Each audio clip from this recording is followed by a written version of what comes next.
Hi, team. Today I wanted to share a couple of things with you that might be helpful as we're working with our students with processing issues. These are things that I've learned through years of both having good experiences and also of making some mistakes. And things I've learned make a very big difference in our ability to work effectively with these students.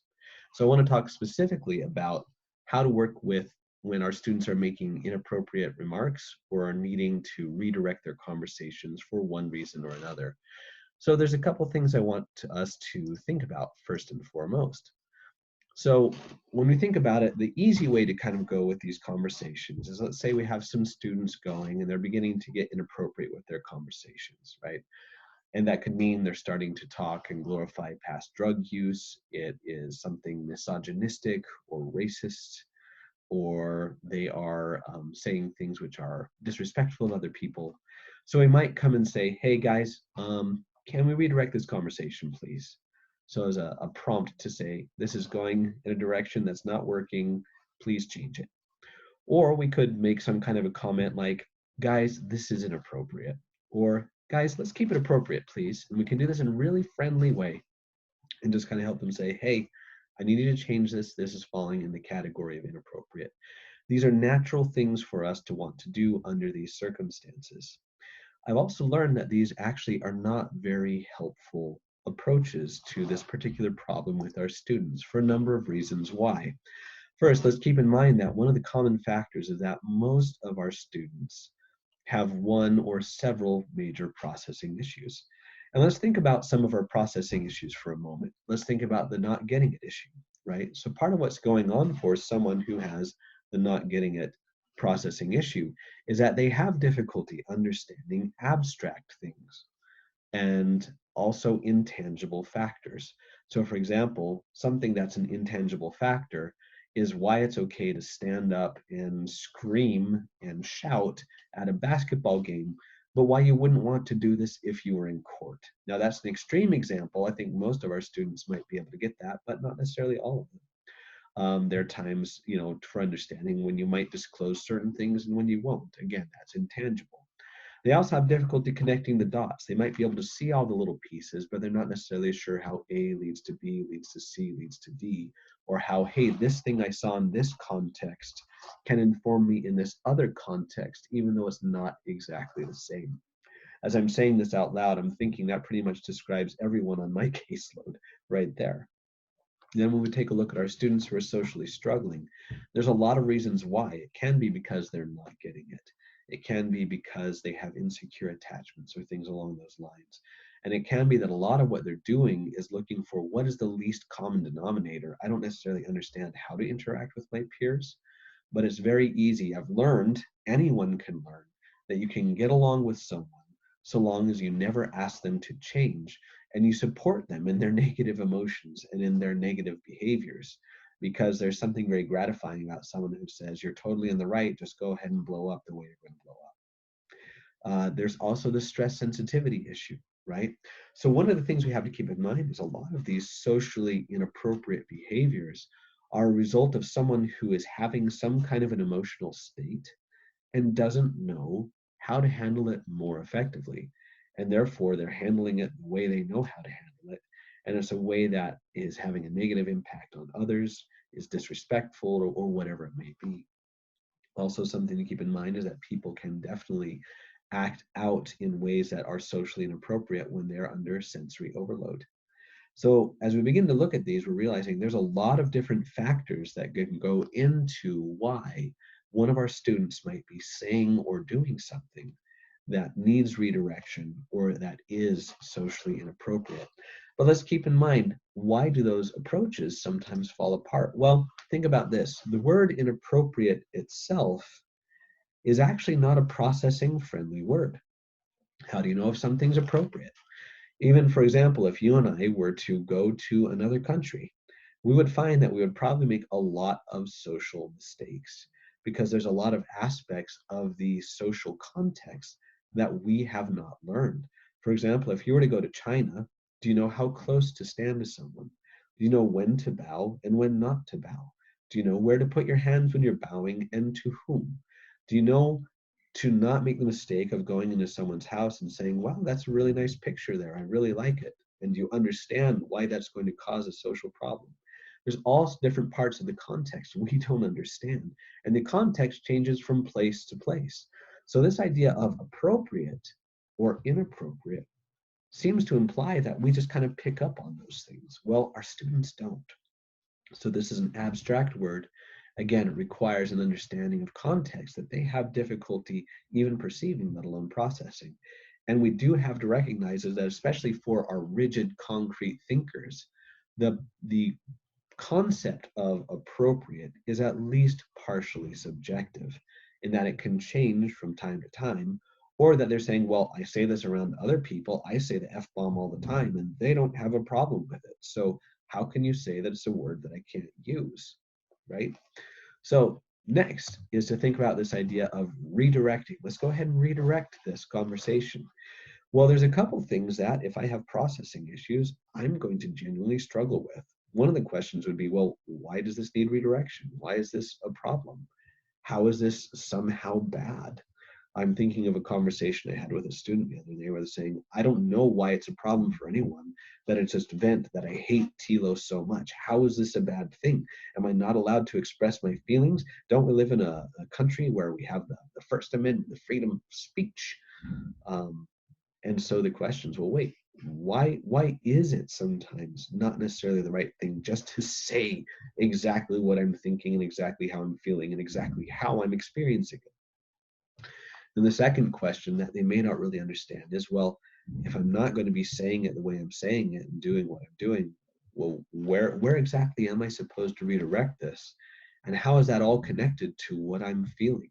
One of the things we have to recognize is that simply telling our students to change the subject often feels like an arbitrary thing from their point of view. They're saying, well, wait, I'm talking about this because this is what I'm thinking about. This is what I'm feeling. And you're saying I need to talk about something else. Well, it has nothing to do with what I'm thinking and feeling.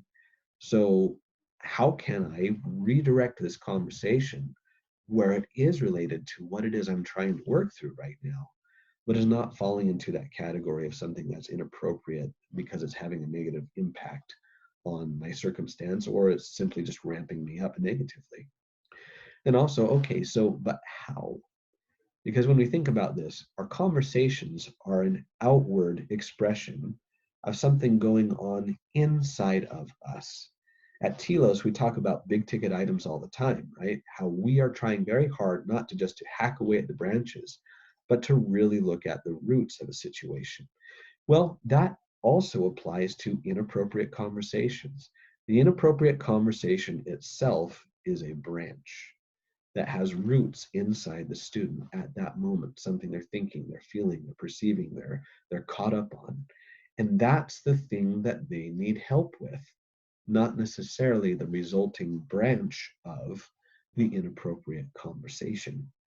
So remember, for pretty much all of our students, those three questions: why should I redirect? Where should I redirect? And how can I redirect? They probably don't know the answer to at least one of those three. And there's a very good chance that they actually don't know the answer to all three of them.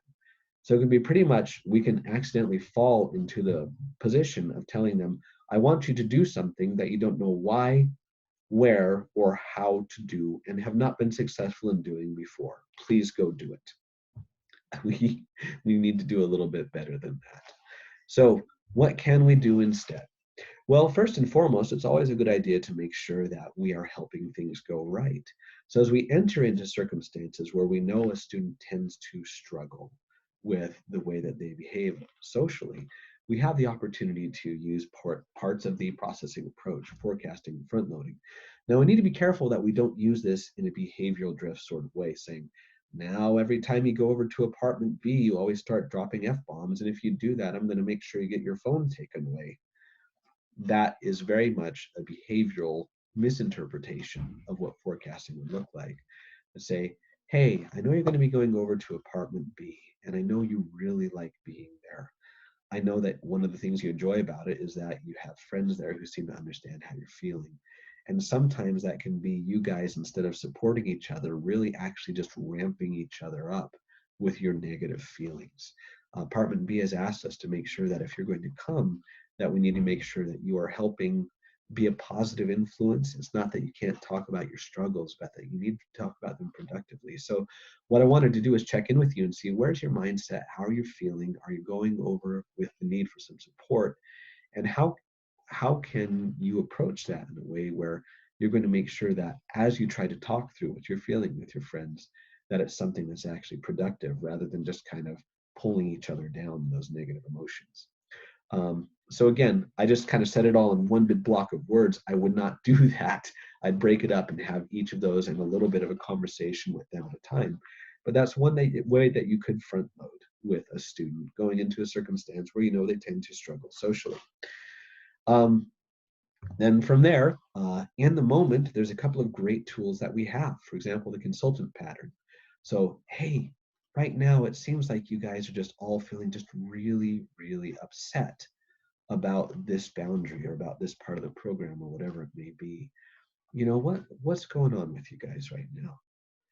Help me understand, because it seems like you're just really unhappy and you're not sure how to get feeling better. Or it can be like, right now you seem to be like really excited about the idea of drugs. Help me understand what's going on with you right now. Then from there are other processing. Again, you can use the rest of the consultant pattern to go the way through, which helps them build their awareness of like, oh, well, I'm not sure. Well, let's kind of dig into that. Here's kind of what I'm noticing. Are you noticing that? And okay, wow, you're noticing that you're really kind of stuck in romanticizing past drug use. Okay. Well, what can people do about that? What can we do when we find ourselves in that spot? Do you have some ideas? Okay, let me hear your ideas. All right, I have some thoughts about it too. Are you interested in hearing them? Okay. Well, with all of these, what do you want to choose to do? Where do you want to go with this? Um, and if they're saying, nope, I just want to sit right here and talk about smoking crack, then we can say, okay, well, the difficult thing for me is that that tends to be something which, one, I know is not healthy for you in your recovery, but it tends to become then a trigger for other students as well. And I can't allow that to happen. So if that's the way you want to handle this emotion right now, I'm going to have to ask you to go back to apartment A. So, or something along those lines. But ideally, we're doing a lot of helping them figure out a way that they can understand their circumstance and redirect. But we're using the consultant pattern to help them figure that out rather than using a larger, more abstract word that they may not understand. Also, keep in mind there are elements of the processing approach that we want to make sure that we're using. We want to break it down. Again, if they have the not getting it processing issue, there's a lot of little pieces that they might not be connecting. We can ask questions to help connect those pieces. It can be things of saying, I'm wondering when you're expressing this, I'm wondering if you notice how it seems to impact your friend over here and the way he's thinking and feeling. What do you notice about that? And is that something? What do you notice he tends to do when he gets into that mindset? Slowing things down, making sure that we're not coming at them and saying, you have to stop this right now. Sometimes by trying to win the battle too quickly, that's what causes us to lose it. Giving them choices and be creative. Again, they don't know how to handle these feelings. Helping them explore different ways that they can go about it and helping them feel like they've got options that will actually work for them is important. But also mind the funnel, recognizing that if they're really overwhelmed or if they're feeling publicly criticized or whatever it may be, there's a lot of those other aspects like the arm around the shoulder, being able to take some time aside, talk with them afterwards, give them some time to cool down and then come back to it and say, hey, let's talk about this situation. Things along those lines, all of them can be very helpful. So hopefully this has spurred some thought on your part. Hopefully this will spur some conversation between you guys and some experimentation over your next couple of shifts to see where we can go to help our students really begin to process rather than getting stuck in the concept of appropriate versus inappropriate or redirecting versus staying rigidly stuck with where they are. So again, our overarching goals here are to help our students increase their awareness of their emotional state, which is driving their inappropriate actions. Help them to seek to meet their emotional needs in a more adaptive way. To help them to increase their awareness of the impact of their decisions, how they're handling that, both on their surroundings, but also on themselves. And to help them to find good options for interacting with their surroundings, even with the feelings that they're currently carrying around inside. I look forward to having further conversations with all of you about this and seeing how we all continue to grow in doing this with our students.